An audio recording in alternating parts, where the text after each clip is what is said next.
Una, pagmamataas or pride. Ang pagmamataas ay ang pag-iisip na tayo ay mas mabuti kaysa sa iba, na nagdudulot ng pag-aalipusta at pagkawalang bahala sa iba. Ayon sa Biblia Kawikaan 16:18, ang kayabangan ay humahantong sa kapahamakan at ang nagmamataas ay ibabagsak. Pangalawa, inggit or envy. Ang inggit ay isang pagnanais na magkaroon ng isang bagay na mayroon ang iba, na nagdudulot ng pagkapuot at pag-aalipusta. Ayon sa Biblia Kawikaan 14:30, ang payapang isipan ay nagpapalusog ng katawan, ngunit ang pagkainggit ay tulad ng kanser sa buto. Pangatlo, galit or wrath. Ang galit ay isang malakas na emosyon na maaring humantong sa karahasan at puot at paghihiwalay. Ayon sa Biblia Mateo 5:22, ngunit sinasabi ko sa inyo na ang may galit sa kanyang kapatid ay parurusahan din. At ang humamak sa kanyang kapatid at magsabi sa kanya, wala kang silbi, ay dadalhin sa mataas na hukuman.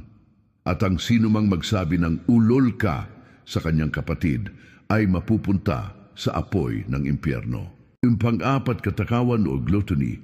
Ang katakawan ay ang labis na pagnanais para sa pagkain at inumin na nagdudulot ng pagkalulong at pag-aaksaya. Ayon sa Biblia, Efeso 5:18, huwag kayong maglalasing dahil nakakasira ito ng maayos na pamumuhay. Sa halip, hayaan ninyong mapuspos kayo ng banal na espiritu.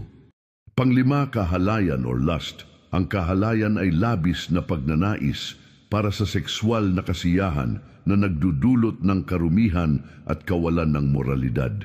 Ayon sa Biblia, Mateo 5:28, ngunit sinasabi ko sa inyo na ang tumingin lang sa isang babae ng may masamang pagnanasa ay nagkasala na ng pangangalunya sa kanyang isip. Pang-anim, kasakiman or greed. Ang kasakiman ay labis na pagnanais para sa kayamanan, ari-arian o kapangyarihan na nagdudulot ng pagsasamantala at pagnanakaw. Ayon sa Biblia 1 Timoteo 16, sapagkat ang pag-ibig sa salapi ang siyang ugat ng lahat ng kasamaan.